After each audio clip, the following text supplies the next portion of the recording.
La stratégie de certains pays dits majeurs est simple pour réguler les prix ou l'économie mondiale. Lorsqu'ils constatent que les prix ont augmenté et qu'ils ne peuvent pas vendre, ils injectent beaucoup par exemple, de pétrole dans le marché pour les baisser et ça leur permet d'écouler davantage. Mais ces pays font autre chose aussi. S'ils ont du pétrole, par exemple, à vendre et que les prix sont trop bas,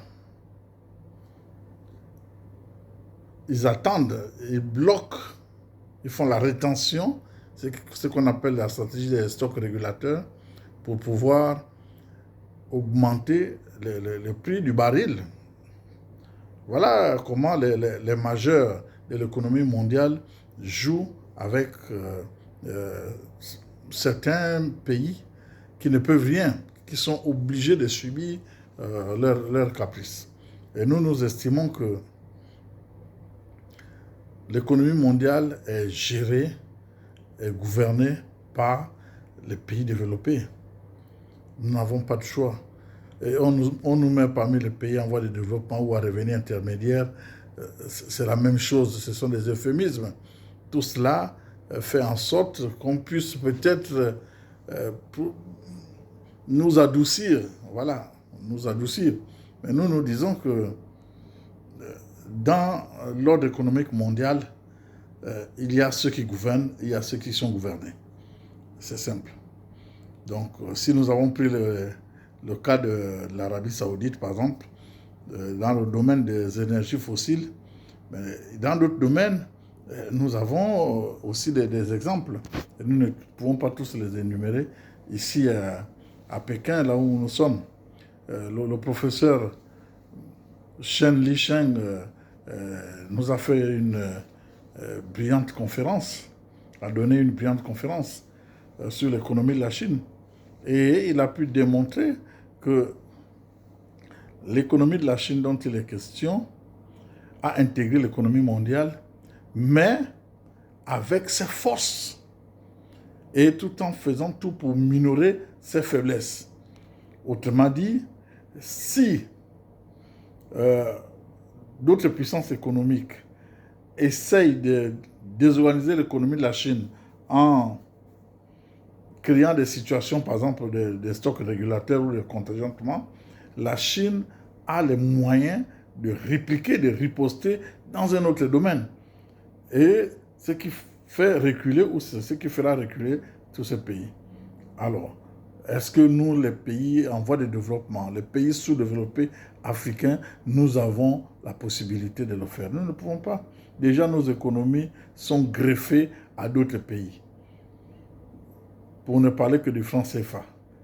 Déjà, des pays dont la monnaie est imprimée ailleurs, la monnaie est fabriquée ailleurs, peu importe le terme. Est-ce que ces économies-là sont souveraines? Il n'y a pas la souveraineté monétaire. Il n'y a pas aussi la souveraineté dans la fixation des produits bruts. Nous n'avons que des économies de rente. Nous ne transformons pas nos matières premières sur place pour essayer de leur donner une valeur ajoutée. Voilà, tout cela fait en sorte que nos pays soient toujours en retard. Et il faut ajouter à cela les politiques publiques. Ici, les politiques publiques tiennent compte des besoins de la population. Mais dans nos pays respectifs, quand je dis ici, c'est en Chine, là où je me trouve en ce moment, mais dans nos pays d'origine, est-ce que nos États, est-ce que les politiques publiques tiennent compte de la situation des populations? Pour preuve, au moment où je vous parle, il y a encore des coins de la République où, si ce n'est Dieu qui les garde, mais il n'y a rien, il n'y a pas de médecin, il n'y a pas de route, il n'y a rien. Alors, dans ces conditions, qu'est-ce que nous faisons? Nous sommes encore dans des débats primaires, dans le tribalisme, le régionalisme, l'ethnisme ou l'ethnocentrisme. dans le népotisme, il n'y a pas une véritable politique publique pour dire voici un plan directeur, voici un schéma directeur pour pouvoir sortir notre pays du sous-développement. Ça, voilà le combat. Avant d'aller se battre à l'international, il faudrait d'abord que sur le plan national, nous soyons nous-mêmes solides. Mais si nous ne le sommes pas, qu'allons-nous faire à l'international si ce n'est subir le dictat des autres puissances? Or, la Chine est sortie de cette situation pour s'affirmer. Et elle dit que les relations internationales sont un terrain de jeu, où chacun joue son jeu. Voilà. Si l'autre commence par violer les règles du jeu, par vous tacler n'importe comment, mais vous aussi vous devez riposter. Mais est-ce que nous pouvons riposter avec les mêmes moyens dans ce terrain de jeu où nous ne sommes rien? C'est matière à réflexion.